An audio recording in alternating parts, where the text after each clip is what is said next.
Kitos è calato in un discorso più ampio, ossia l'efficacia nel nostro ordinamento delle norme della CEDU e della relativa giurisprudenza della Corte di Strasburgo. Con noi questa mattina per trattare l'argomento abbiamo il professor Giampaolo Dolso, docente di diritto costituzionale presso l'Ateneo di Trieste. Attualmente insegna giustizia costituzionale e tutela costituzionale dei diritti fondamentali. E lascio al professore la parola.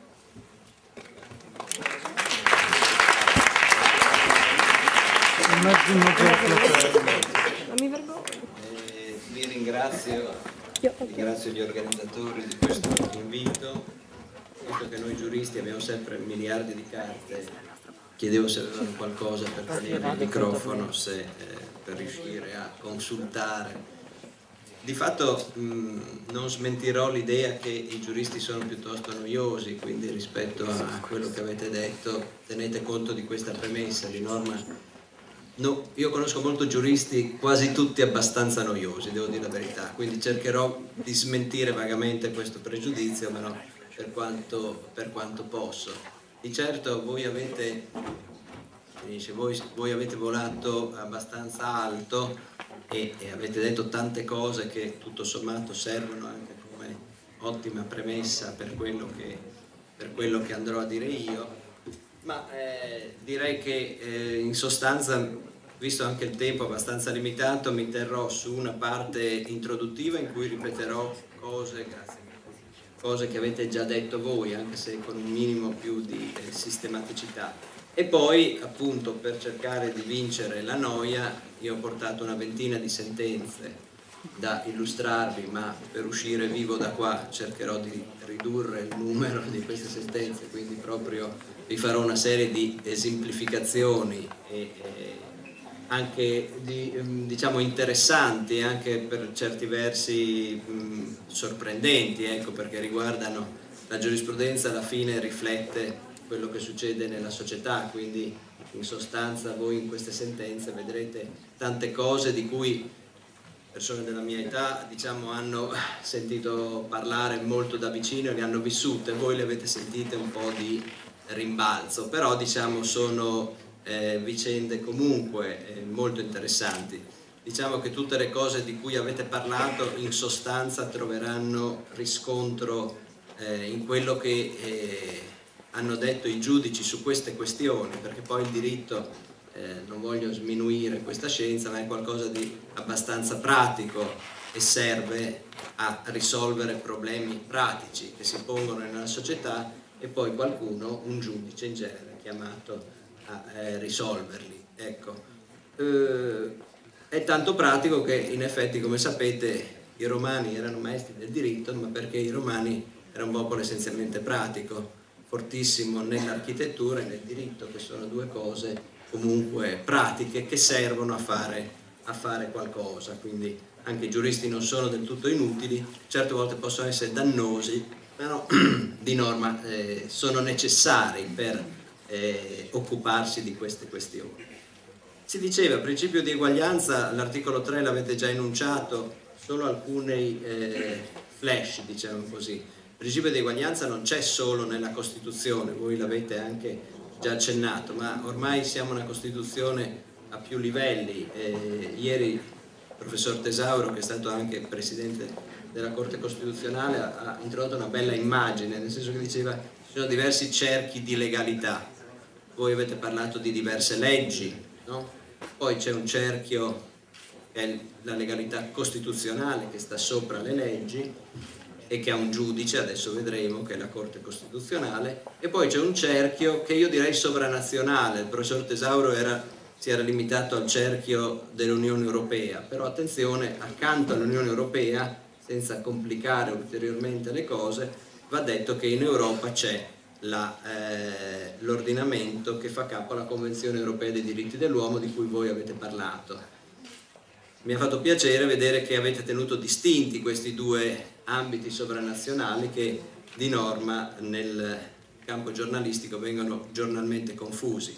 Una cosa è l'Unione Europea, quella che una volta era la Comunità Europea, con la Carta Europea dei Diritti a cui avete fatto riferimento. Una cosa è il Consiglio d'Europa, altra organizzazione internazionale, con la Convenzione Europea dei diritti dell'uomo e un'altra Corte che sta da un'altra parte.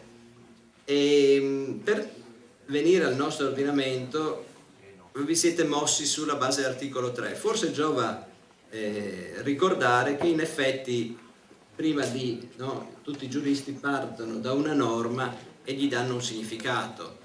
Il principio di eguaglianza viene enunciato in tutte le costituzioni quasi del mondo e nelle carte sovranazionali. Se si vanno a vedere come sono fraseggiate queste norme, si vedrà che in effetti il principio di eguaglianza ha due modalità di enunciazione, perché una si dice come nella nostra Costituzione tutti i cittadini sono uguali davanti alla legge, va bene?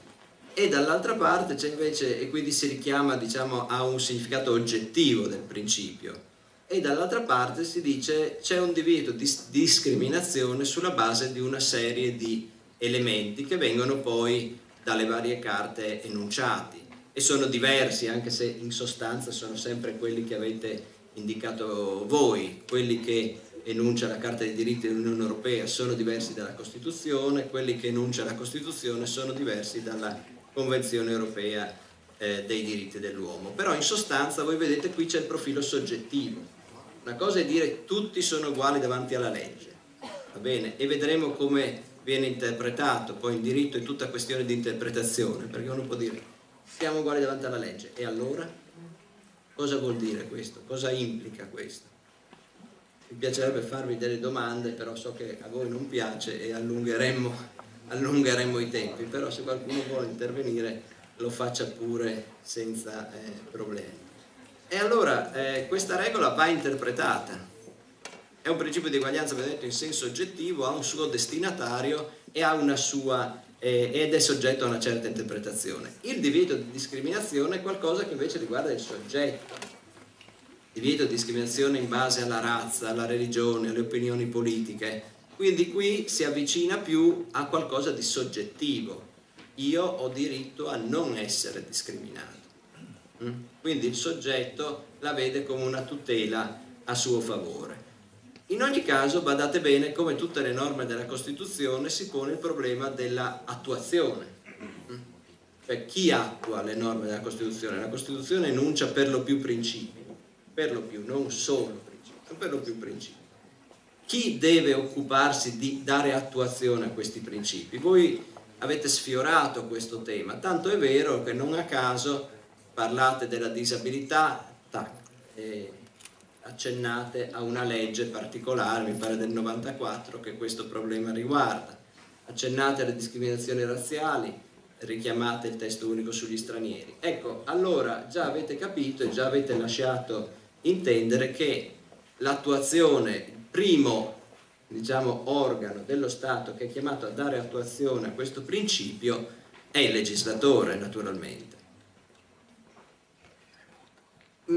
Attenzione però che il nostro sistema è un po' più complicato di quelli che erano ad esempio i sistemi ottocenteschi. Ecco, il legislatore è chiamato a dare attuazione, però nel dare attuazione ai principi il legislatore deve rispettare la Costituzione, perché la Costituzione sta sopra la legge.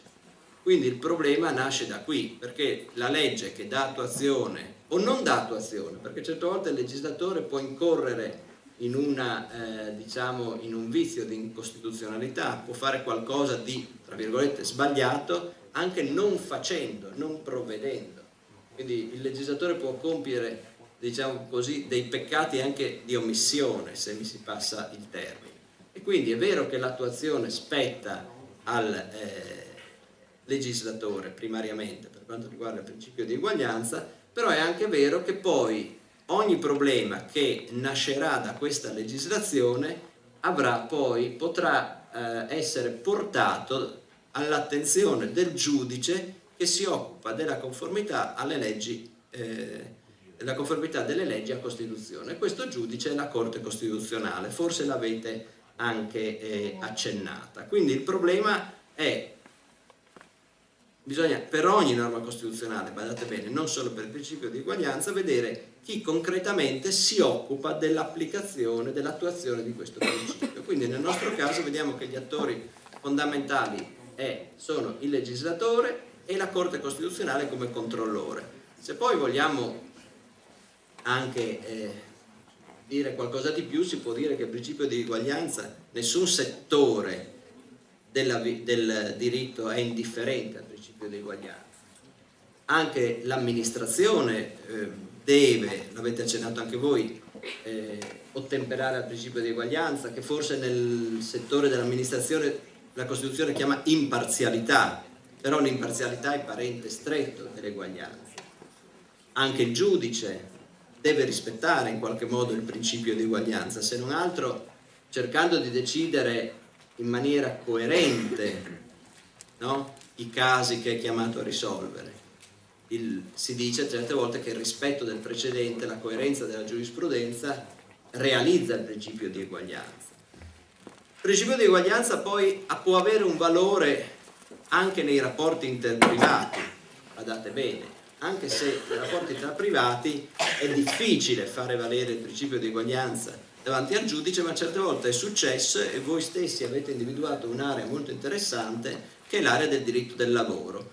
Lì le discriminazioni possono essere portate davanti al giudice, tanto è vero che ricordo una norma interessante in quel famoso articolo 18 dello Statuto dei lavoratori di cui tanto si è parlato, in cui in effetti se il licenziamento è ispirato a ragione di discriminazione, questo licenziamento è quello che viene, diciamo, sanzionato in maniera più severa.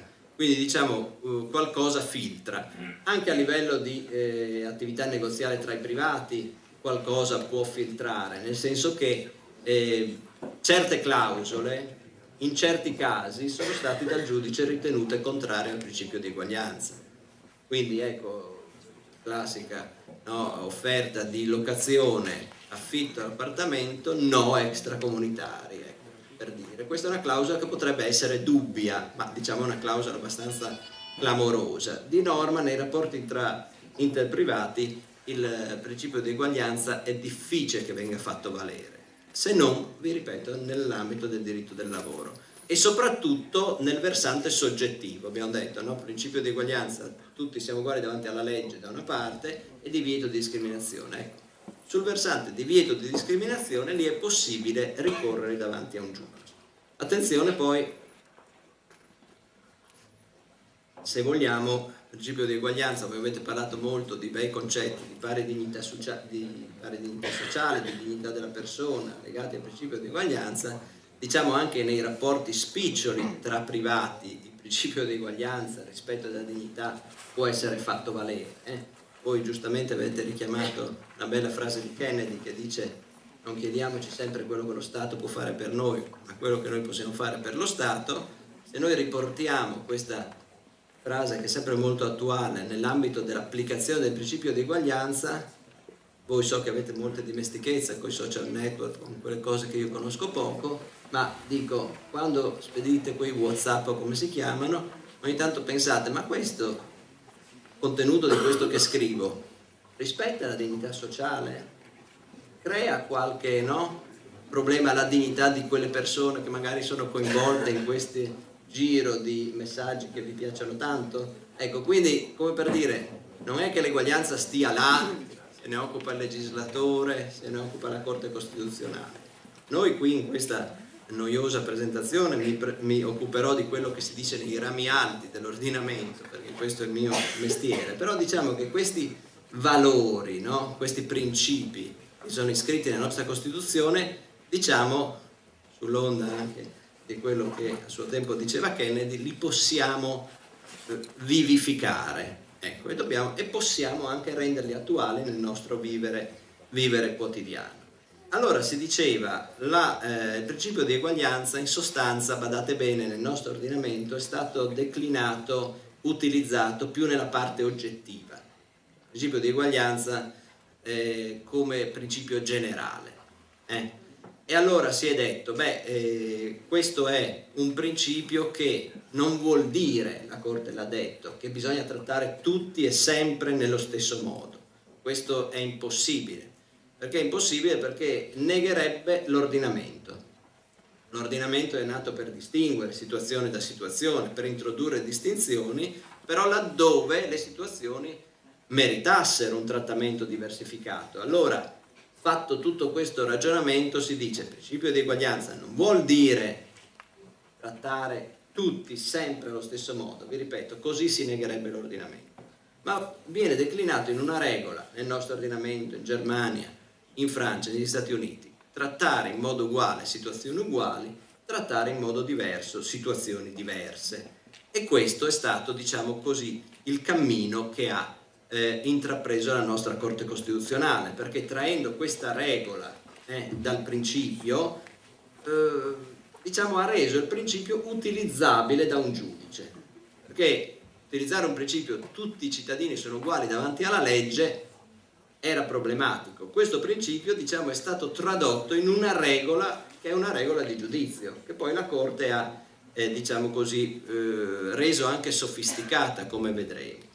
Mentre i divieti di discriminazione, diciamo quelli in base al sesso, alla religione, alle opinioni politiche, alle condizioni economiche e sociali, diciamo, non sono stati di fatto molto utilizzati dalla giurisprudenza della Corte Costituzionale. La Corte più ha considerato le leggi quando queste leggi introducessero delle disparità di trattamento rispetto a casi che dovevano essere trattati in maniera uguale, oppure quando ha trattato in maniera uguale casi che invece dovevano essere trattati in modo diverso. E in più, badate bene, la Corte certe volte ha fatto riferimento anche al secondo comma dell'articolo 3 che riguarda la, diciamo così, l'eguaglianza sostanziale.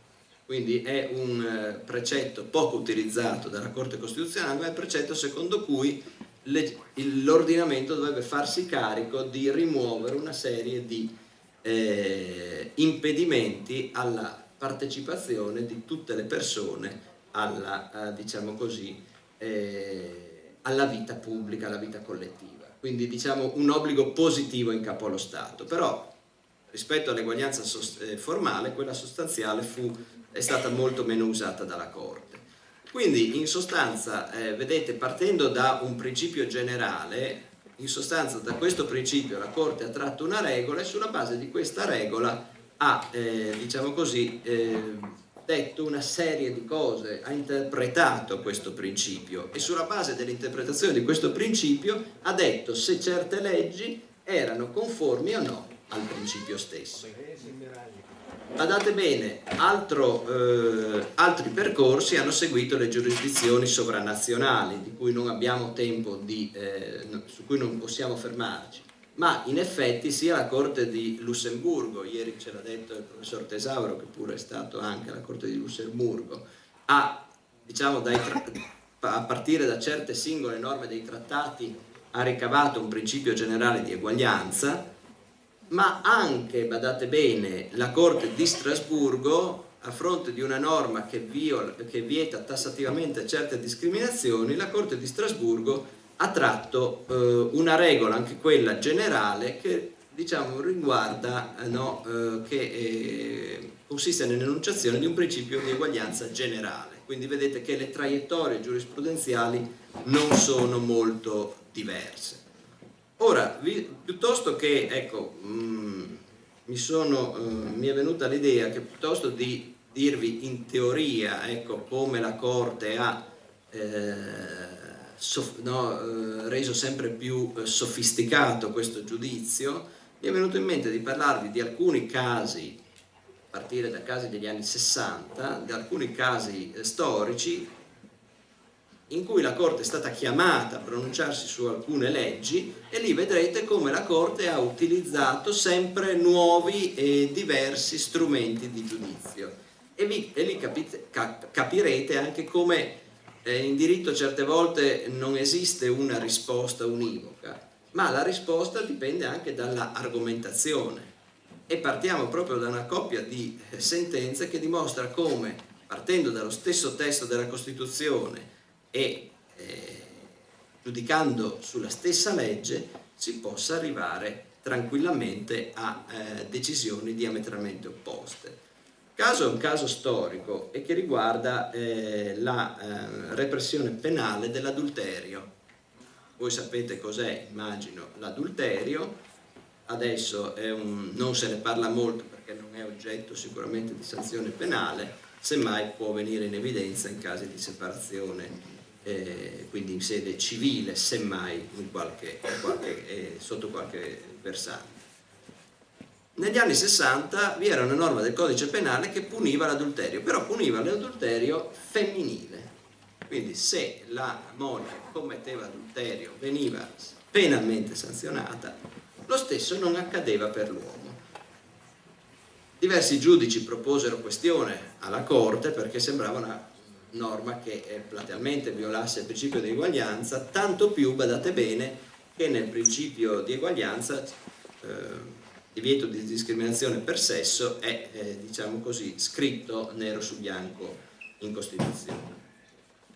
La Corte Costituzionale parte da un inquadramento generale che è più che condivisibile, perché dice: attenzione, non basta una discriminazione per rendere una legge illegittima, la discriminazione deve essere arbitraria, quindi anche tutti quei divieti di discriminazione che trovate, razza, sesso, religione, opinioni politiche e condizioni economiche e sociali, sono, diciamo, degli indicatori di legittimità, ma non, la Corte dice, non portano automaticamente all'illegittimità. Tanto più dice la Corte che in effetti bisogna tener conto che non si può immaginare nemmeno un ordinamento che disciplini, no, che introduca discipline uniformi per ogni situazione, ma in effetti un ordinamento è giusto che distingua, perché ogni situazione può essere diversa dall'altra. E su questo, incamminandosi da questa premessa giusta, la Corte si incammina un sentiero abbastanza impervio per alla fine sostenere che la comune opinione, la vita sociale, la prevalente opinione, l'esperienza comune, la valutazione dell'ambiente sociale, leggo tutte espressioni della Corte,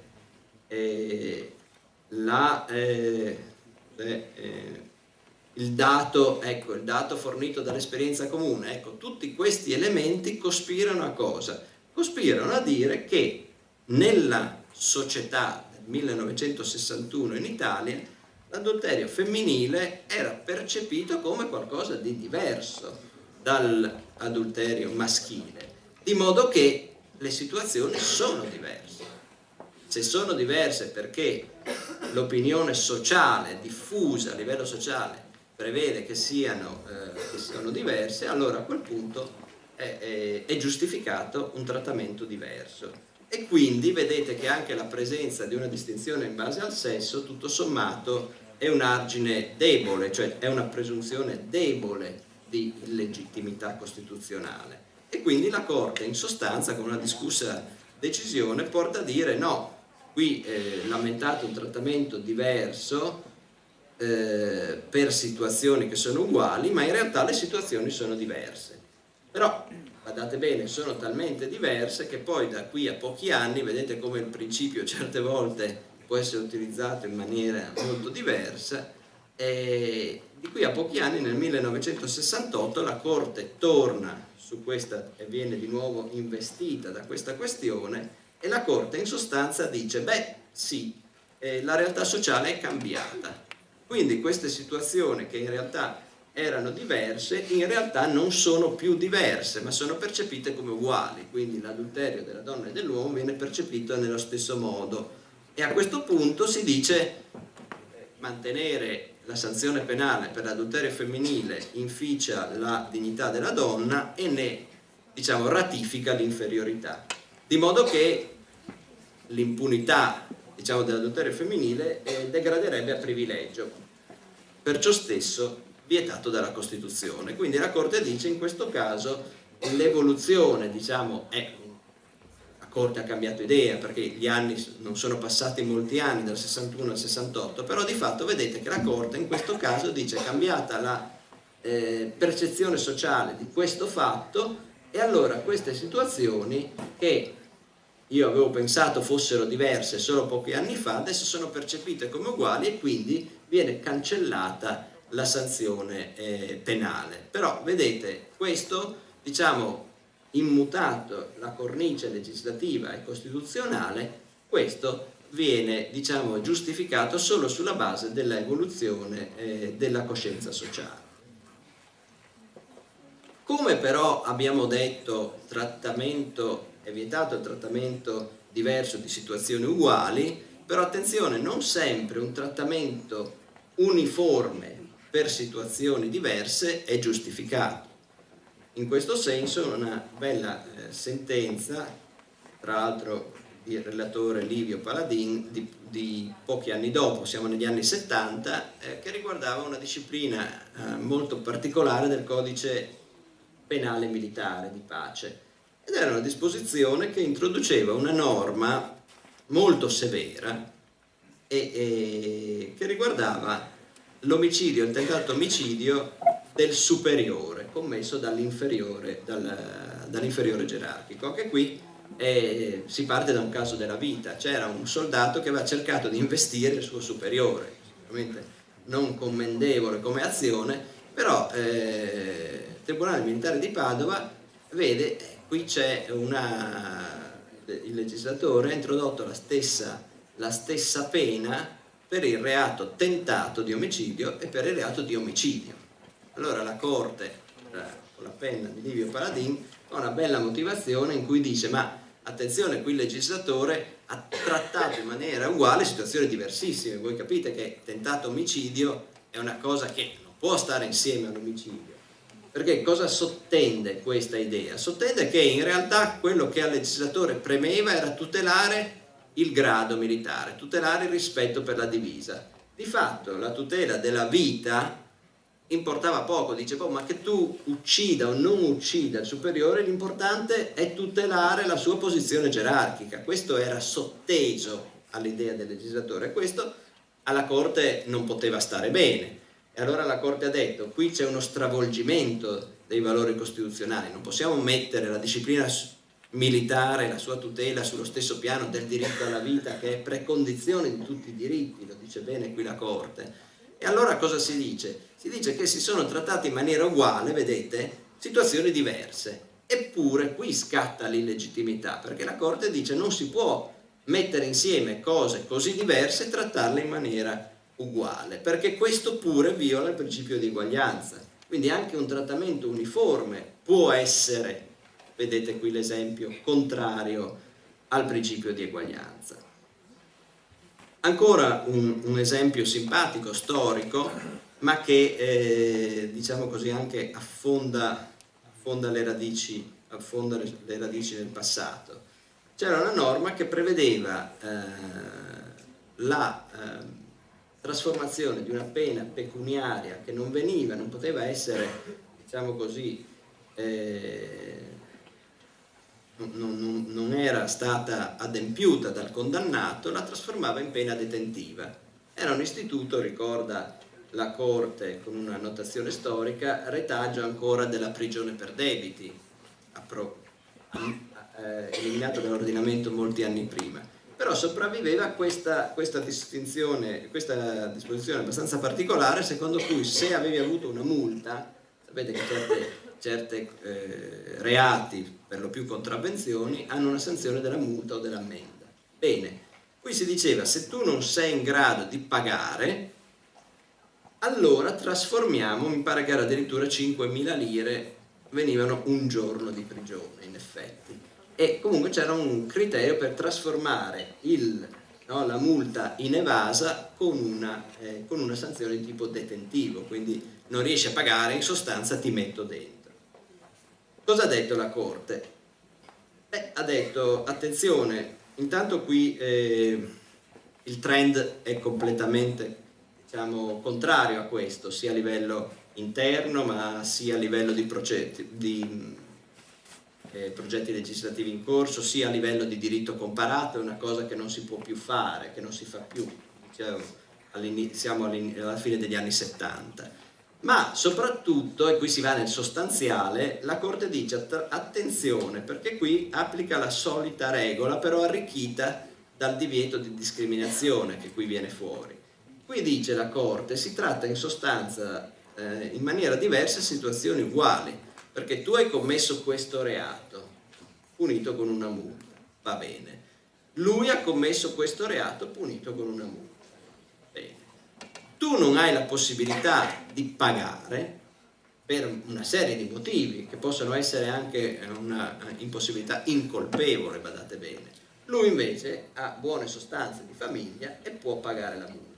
A quel punto, scusate, abbiamo trattato in maniera diversa. Tu vai dentro perché non paghi, tu no, paghi solo una multa che magari a te non costa niente perché hai un patrimonio capiente.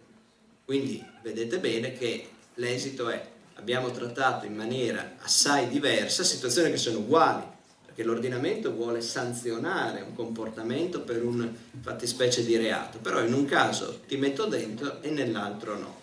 E tra l'altro poi, badate bene, qui si innesta anche un profilo soggettivo, perché vedete anche qui c'è un divieto di discriminazione, lo dice la Costituzione, in base alle condizioni economiche delle persone.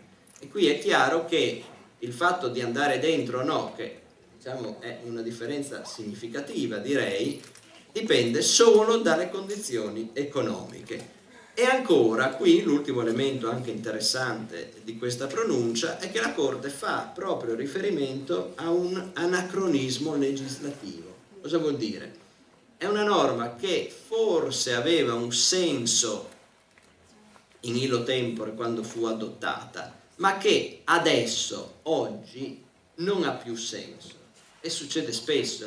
La nostra Corte Costituzionale ha dovuto bonificare l'ordinamento costituzionale dopo la caduta del fascismo, perché dovete pensare, e non credo che siate così ingenui da pensare, che finito un regime si cancelli tutto quello che il regime aveva fatto. Certo, si sono cancellate le leggi razziali, si sono cancellate, ma il codice penale dell'età fascista, il codice di procedura penale è stato cambiato appena nell'89, il codice civile e procedura civile sono dell'età fascista. Quindi diciamo avevamo un retaggio di legislazione che diciamo non era collimante con i principi costituzionali, e questa era una di quelle norme che in effetti non erano più collimanti con i principi costituzionali. Ancora un esempio interessante, perché non vi ho detto, ma mi riservavo di dirvelo con gli esempi. Attenzione, la Corte ha detto casi uguali, disciplina uguale, casi diversi, disciplina diversa, ma attenzione, due elementi che vi somministro un po' alla volta. Primo, i casi devono essere comparabili. Attenzione, perché quante volte si dice ma lui quella categoria prende di più, quello va in pensione. Calma, bisogna vedere se fate la stessa cosa, se venite dalla stessa amministrazione, se ci sono le stesse ragioni, cioè i casi, dice la Corte, devono essere comparabili. Punto primo. Secondo luogo, la distinzione, appunto, è collegabile alla comparabilità, deve essere ragionevole. Ecco che introduce la Corte questo elemento.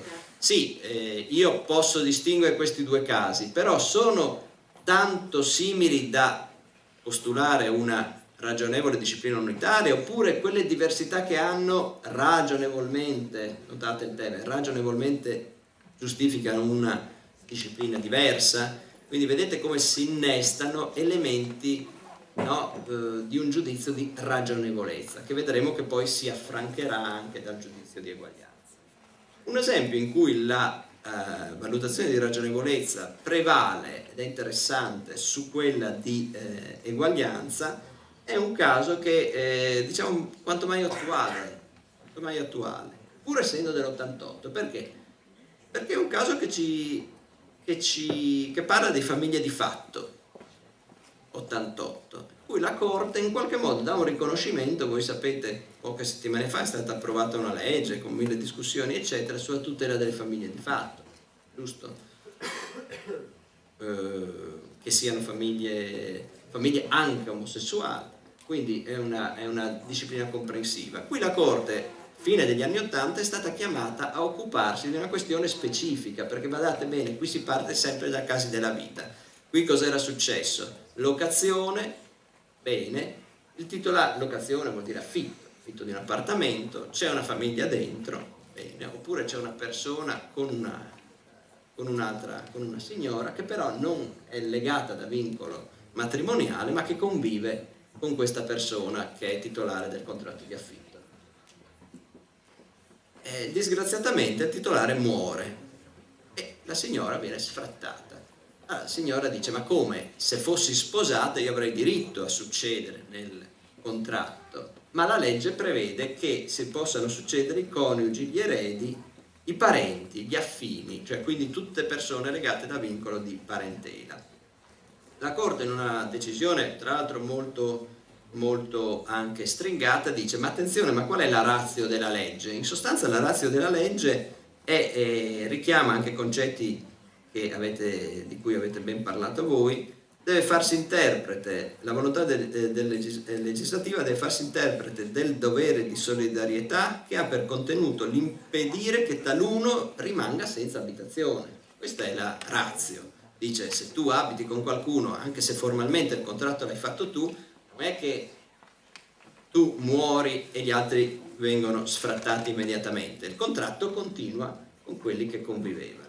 E allora questa è, vedete, quella che noi giuristi si chiama la ratio legis, non vuol dire altro che la ragione ispiratrice della legge, è quella di non lasciare a piedi delle persone che abitavano un immobile, che convivevano col titolare.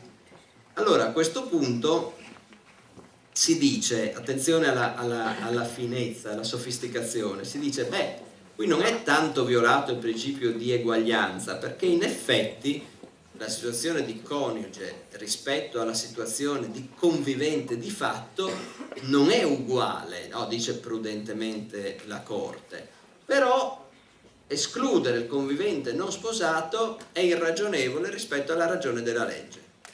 Vedete come funziona la ragionevolezza? Mettere sullo stesso piano le due cose avrebbe fatto venire qualche mal di pancia a più di qualcuno nel 1988, e allora si è detto: va bene, non le mettiamo sullo stesso piano, e la Corte dice: no, qui non vale l'eguaglianza, io non comparo queste due situazioni, dico solo che escludere dal contratto di locazione il convivente more uxorio, come si dice, no? Se qualcuno ha dimestichezza col latino, comunque convivere il convivente di fatto, se volete, è diciamo così, in sostanza, badate bene, viola la ragionevolezza, perché va contro quella che è la ragione per cui si è fatta la legge. Poi qui mi piace ricordare un caso, poi mi fermo quando è l'ora, non preoccupatevi, sto cercando di darvi quelli più significativi e che segnano, diciamo così, che vi danno l'idea di quanto ricca è questa giurisprudenza. Qui andiamo a toccare un punto che avevate toccato anche voi, e che riguarda le discriminazioni cosiddette indirette. Qui abbiamo un caso anche simpatico degli anni 90, con degli elementi problematici. Anche qui sempre un caso, concorso pubblico per vigile del fuoco. Si presenta signora, viene esclusa, dice: non hai l'altezza minima. Qual è? 165 cm. Signora ricorre al giudice amministrativo, lamenta che questa, diciamo così, requisito non va bene per lei, ma è fissato dalla legge. Vedete come funziona il sistema: il giudice è legato alla legge, il giudice amministrativo dice: vedete, ma qui è la legge che dice che devi avere, tutti devono avere 1,65, uomini, donne, eccetera. Allora però il giudice dice: però questa previsione non mi convince, la mando alla Corte Costituzionale, potrebbe violare il principio di eguaglianza, e lo argomenta in maniera molto sofisticata, che non vi sto a dire. In sostanza cosa si lamentava? Beh, si lamentava che torniamo allo schema di prima, che trattare, no, in maniera uguale situazioni che in realtà sono diverse potrebbe dar luogo a una illegittimità. Cosa si dice? Statisticamente l'altezza media delle donne è più bassa, e allora il giudice dice alla Corte: ma Corte, questa legge che fissa l'altezza minima uguale, bene, per situazioni che tutto sommato non sono uguali, è corretta? anche perché, dice il giudice, ecco qui, qualcuno di voi prima ha parlato di discriminazioni indirette, disciplina assolutamente uniforme, però guardate bene, statisticamente sappiamo che ci saranno più donne che verranno escluse da questo concorso rispetto a uomini, perché statisticamente ci saranno più donne che sono di altezza inferiore all'1,65 rispetto agli uomini. È un problema di mera statistica. E allora dice indiretta perché? Perché la disciplina è uniforme, però nella sua applicazione statisticamente penalizza le donne. E la Corte in sostanza dice sì, in effetti qui c'è una penalizzazione sulla base del sesso e delle caratteristiche del sesso, che appunto portano a una statisticamente inferiore altezza minima, e quindi è una discriminazione indiretta. E su questa base la Corte dichiara incostituzionale la norma, nella parte in cui la prevede un'altezza minima uguale per tutti gli aspiranti a quel posto. Forse qualcuno di voi avrebbe solo una piccola... Vi convince questa decisione? Vediamo se qualcuno ha... Condividete questa decisione qua? O qualcuno ha qualche obiezione? Lei ce l'ha qualche obiezione? È d'accordo? Nessuno? No, ve lo chiedo perché a me non convince tanto, però volevo solo vedere se qualcuno condivideva forse il mio dubbio. Cioè, nel senso, qui a questo punto si dovrà fare un concorso in cui si dirà, poi si rimette tutto al legislatore, quello è il legislatore provinciale della provincia, mi pare, di Trento, dovrà rivedere i requisiti e mettere un'altezza minima per gli uomini e un'altezza minima per le donne. Ma secondo voi è del tutto convincente, una sentenza molto elegante in cui tra l'altro si fa proprio, ve la dico, anche la 170 e la 163 del 93, è bella perché proprio fa una serie di... spiega come è la sentenza forse in cui la Corte ha spiegato di più come si fa il giudizio di eguaglianza, però è una delle sentenze in cui secondo me l'ha applicato in maniera più discutibile. Questo la dice lunga anche sui giuristi. Qui ha spiegato, guardate, si fa così, il test di giudizio è questo, dice perfetto, però dopo io mi chiedo solo, ma scusate, ma se il bocchettone dell'autopompa è un'altezza dove se non sei 1,65 non lo apri, che si fa? Si chiama l'uomo, si chiama quello più alto, perché qui si dice la legge prevede un'altezza minima per esigenze di servizi.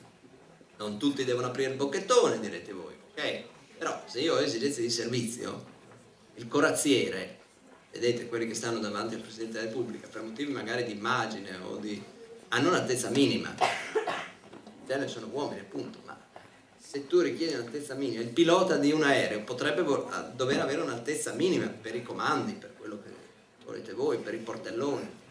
Quindi in questo caso, vedete, in effetti, ma ve la lascio alla vostra riflessione pomeridiana, questa è una decisione che un pochettino può lasciare insoddisfatti, ma non per criticare la Corte, solo per dire che non è facile. Ecco, diffidate di qualcuno di voi presto andrà all'università, magari qualcuno vorrà fare occuparsi di diritto, diffidate di chi, ecco, semplifica troppo. In diritto la semplificazione non va bene, perché abbiamo sempre a che fare con principi che devono convivere tra di loro e con argomentazioni che vengono spese pro o contro.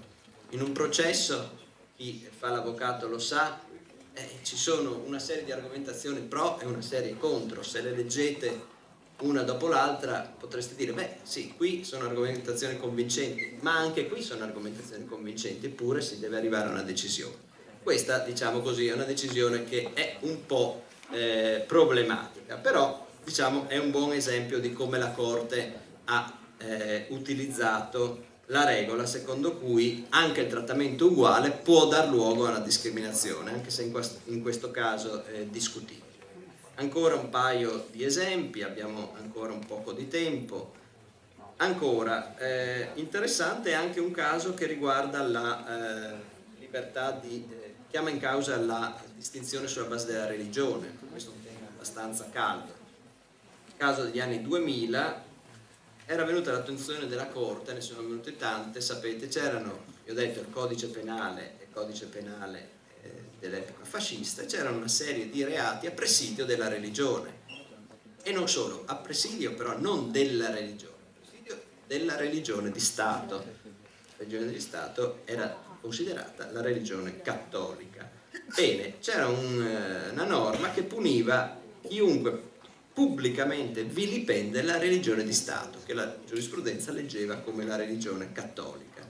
E allora la Corte qui parte da una serie di osservazioni anche molto interessanti sul principio di laicità dello Stato. Attenzione, che è uno dei pochi principi, che non ce n'è molti, che la Corte ha espressamente detto che sono principi supremi, da cui non possono neanche essere cambiati con la revisione. Adesso faremo una revisione costituzionale su cui certamente non entrerò in questa sede, ma anche in sede di revisione costituzionale voi non potreste togliere la laicità dello Stato, come tanti altri principi.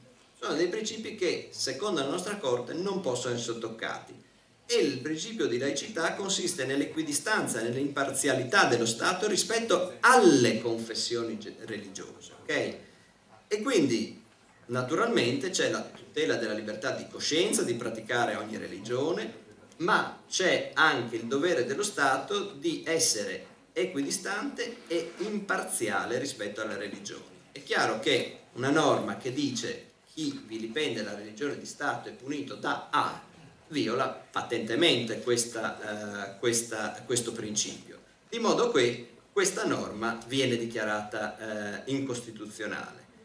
E qui due elementi di notazione. Uno, la Corte ancora ragiona di anacronismo, dice è una norma anacronistica, aveva un senso forse negli anni 40 quando fu approvato il codice penale, ma adesso non ha più senso e quindi è una norma anacronistica. Altro elemento interessante che dice la Corte, vedete, il principio di eguaglianza certe volte può essere realizzato poi attraverso diverse soluzioni. Qui abbiamo la punizione penale del vilipendio alla religione di Stato. Allora la Corte dice, qui io per ristabilire l'eguaglianza posso fare due cose, le avrete già immaginate, non ve le chiedo per esigenze di tempo. O potrebbe dire chiunque vilipende, bisogna aggiungere qualcosa, chiunque vilipende qualsiasi religione, no, è punito da A. Oppure spazzo via il vilipendio, non esiste più, ma non per la religione di Stato, per tutte le religioni. La Corte dice tutte e due le disposizioni ristabilirebbero l'eguaglianza, solo che dice io Corte Costituzionale non posso introdurre dei reati. Qui introdurrebbe un reato di vilipendio alle altre confessioni religiose. Questo la Corte non l'ha mai fatto, non lo fa, è bene che non lo faccia, perché come potete ben immaginare il compito di creare fattispecie di reato è del legislatore. È il Parlamento che dice questo comportamento è reato e questo comportamento non è reato. E badate bene, questo può essere criticabile a livello così di diritto di critica, ma diciamo non è censurabile dalla Corte Costituzionale. Adesso hanno depenalizzato un po' di reati, tra cui danneggiamento e altro, però questa è una scelta politica, potrà non piacerci, dubito che la Corte abbia qualcosa da dire su queste depenalizzazioni. Ancora un esempio interessante, perché qui ecco avete un caso in cui vengono in evidenza tutti i profili dell'eguaglianza. Mi è capitato per caso, ma ve lo illustro rapidamente. Un caso qui, anche qui abbastanza semplice, che nasce sempre da una fattispecie concreta. Ripeto, il diritto è una cosa abbastanza concreta, ecco, poi ci sono giuristi raffinatissimi, certuni non si capisce, non li capisco neanche io, se devo dire la verità, però diciamo nasce da esigenze pratiche, poi possiamo sofisticare. Però l'esigenza pratica era molto semplice, era una signora detenuta, condannata per una certa pena detentiva e con un figlio invalido al 100%, con lei convivente. Cosa succede? C'è una legge che dà beneficio della detenzione domiciliare alla donna, alla madre detenuta, quando ha un figlio minore dell'età di 10 anni. La signora diceva sì, il suo ragionamento è, ma mio figlio valido al 100% con me convivente ha bisogno di me come un bambino di 3 anni, o 4 o 5, comunque inferiore di 10 anni, però io non ho la detenzione disciplinare e detenzione domiciliare, e invece la mia collega di cella sì. E allora cosa succede? La Corte in effetti vede che il sistema non funziona, perché in effetti validità al 100% è qualcosa di significativo e che necessita sicuramente l'assistenza della madre. E allora la Corte, richiamata con una serie di argomentazioni che non stiamo a ripercorrere, tutta l'evoluzione legislativa che porta a un favor per la detenzione, ma non è qualcosa come per dire mi fa pena la signora che ha il bambino, è qualcosa che è volto a non far, diciamo, pagare il bambino per qualcosa che lui non ha commesso e di cui lui è incolpevole. Questo è un ragionamento che molte corti fanno, anche la Corte di Strasburgo dice il figlio della detenuta non c'entra niente, quindi se è possibile fare a meno di far pagare un dazio a questa persona che nulla c'entra con i comportamenti della madre, questo si può fare, naturalmente a certe condizioni. Allora è interessante perché la Corte qui richiama tutti i contenuti dell'eguaglianza e anche, cosa molto rara nella giurisprudenza della Corte, quello che abbiamo detto, l'eguaglianza sostanziale. E la Corte dice sì, perché la Costituzione dice che l'ordinamento deve rimuovere gli ostacoli di ordine sociali che impediscono il pieno sviluppo della personalità. Allora qui noi impediremmo il pieno sviluppo della personalità di questo ragazzino solo perché anziché essere minore è invalido, ma dico non è sicuramente un modo per realizzare l'articolo 3,2. Quindi articolo 3,2 da una parte, poi attenzione 3,1 perché tratta in modo diverso situazioni che sono uguali, badate bene, perché la ratio della detenzione domiciliare è salvaguardare il minore, ma se quanto assistenza minore uguale, invalido, simile se volete, invalido al 100%, detenzione domiciliare deve essere estesa anche in questo caso qua. Terzo punto, addirittura si dice la norma è anche irragionevole. Perché? È irragionevole perché non si dà al giudice la possibilità di decidere e questi automatismi alla Corte non piacciono. Non piacciono perché l'automatismo, se riusciamo, vedremo un ultimo esempio, l'automatismo dà in genere luogo a rigidità e queste rigidità danno luogo a violazioni del principio di eguaglianza. Quindi interessante perché la Corte, è interessante anche perché la Corte qui sotto traccia lo si vede, ma io ve lo evidenzio, colpisce anche, come si è detto, le omissioni del legislatore. Qui non si è detto tu legislatore hai sbagliato perché hai fatto questo, tu legislatore hai sbagliato perché non hai fatto quello che secondo la Costituzione dovevi fare, secondo quello che vuole l'articolo 3,1, 2, tu avresti dovuto, e la tutela tra l'altro del minore, le norme che tutelano il minore, avresti dovuto introdurre una disciplina che consentisse detenzione domiciliare anche a chi è madre di figlio invalido al 100%. Ancora proprio, ma telegraficamente, perché sono interessanti, due esempi che ci riportano ancora all'attualità, infatti sono esempi a noi più vicini. Uno riguarda gli stranieri, voi avete parlato molto di stranieri, soprattutto extracomunitari, e qui c'è una catena di pronunce della Corte molto lunga che credo che derivi da una legge finanziaria dell'inizio degli anni 2000 che aveva in qualche modo, per ragioni diciamo in qualche modo o politiche e o di contenimento della spesa, tolto una serie di provvidenze agli stranieri extracomunitari che non fossero titolari della carta di soggiorno che è ancorata a requisiti ad esempio di reddito. Bene, il caso anche qui penoso, ma è questo: signora albanese coniugata con 2 figli, totalmente inabile al lavoro, stato di coma vegetativo a seguito di incidente stradale. Cosa si fa? Non le si dà l'indennità di accompagnamento che spetta alle persone valida al 100% con impossibilità o difficoltà di movimento, perché non ha la carta di soggiorno.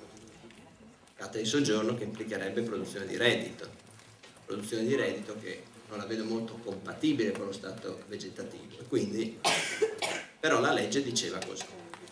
Ecco allora che la signora chiede al giudice di pronunciarsi su questo punto. La legge è rigida, il giudice non ci può fare niente per superare questa rigidità, manda la questione alla Corte e qui ci saranno una serie di pronunce, ma questa è interessante. Cosa dice la Corte Costituzionale? Beh, dice, attenzione,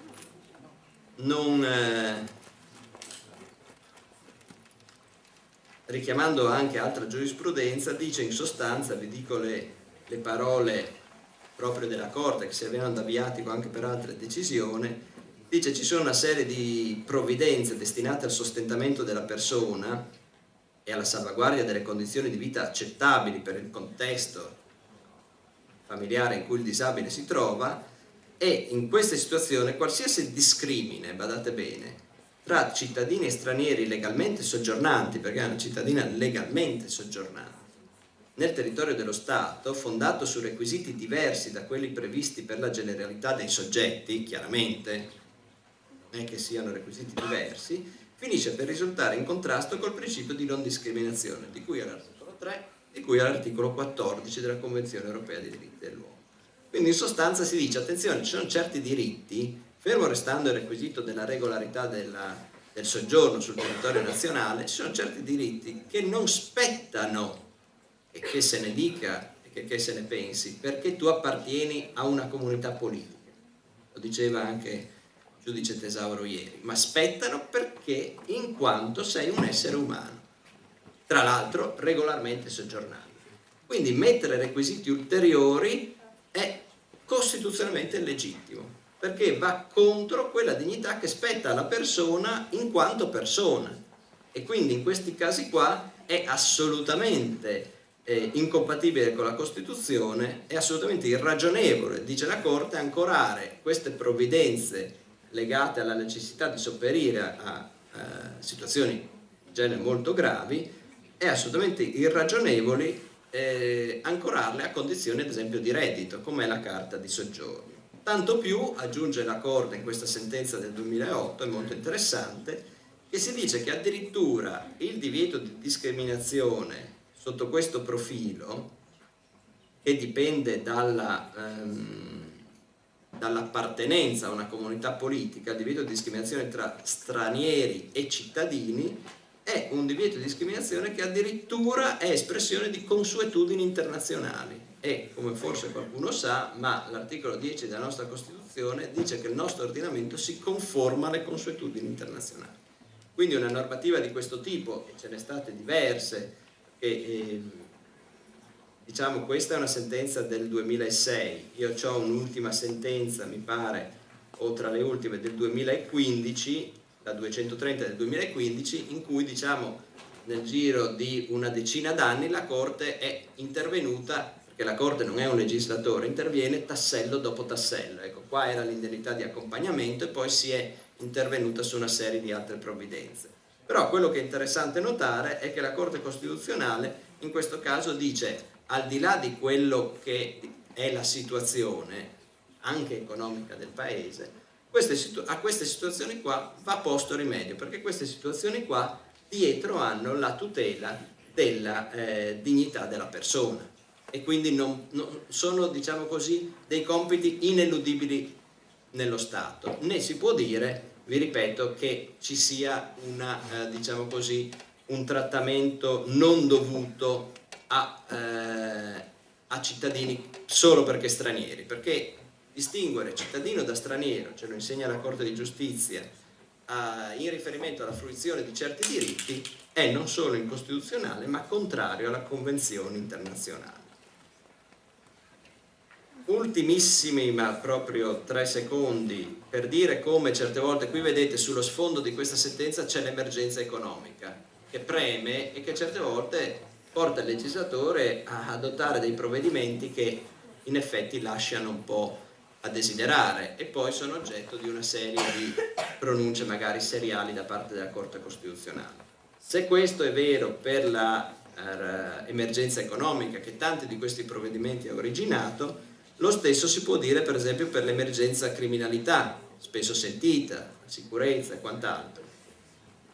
legislatore aveva introdotto una norma in cui si diceva: guarda che se tu commetti certi reati e poi ne ricommetti un'altra, questa forma di recidiva, come si dice in diritto, è una forma di recidiva a cui non puoi scappare, cioè vieni penalizzato. Il fatto stesso di aver fatto certi reati ti dà questa aggravante. Questa aggravante non può essere toccata dal giudice, cioè il giudice non può decidere se darti o no questa aggravante, perché è automatica. Ebbene, la Corte Costituzionale anche qui ha detto: attenzione, anche se c'è questa vera o supposta emergenza criminalità, non puoi tu legislatore trattare in maniera uguale situazioni che sono diverse, perché ci vuole sempre una valutazione, anche per rispettare il principio di personalità della responsabilità penale, ci vuole sempre una valutazione sulla persona.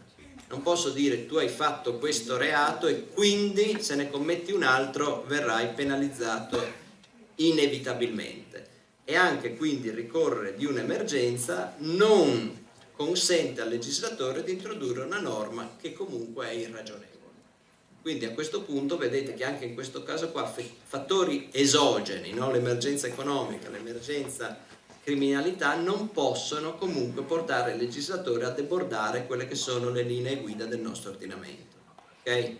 Quindi direi che altre semplificazioni non c'è tempo di fare. Spero solo di avervi dato l'idea di come diciamo, per quanto certe volte i principi siano chiari, l'applicazione poi pratica di questi principi non sia sempre priva di dubbi e di perplessità. Quindi vi ringrazio dell'attenzione.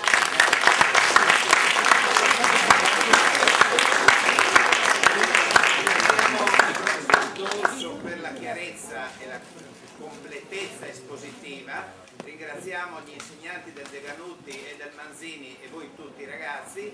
Per coloro che fossero interessati, è appena partito l'incontro con il professor Paolo Caretti all'antica biblioteca guarneriana, che potete seguire naturalmente se lo vorrete. Grazie.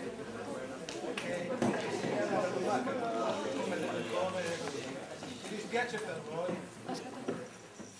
mi dispiace veramente, io non ho sentito le vostre relazioni. Il motivo per cui non le ho sentite è che per noi il movimento non è per arrivare a questo.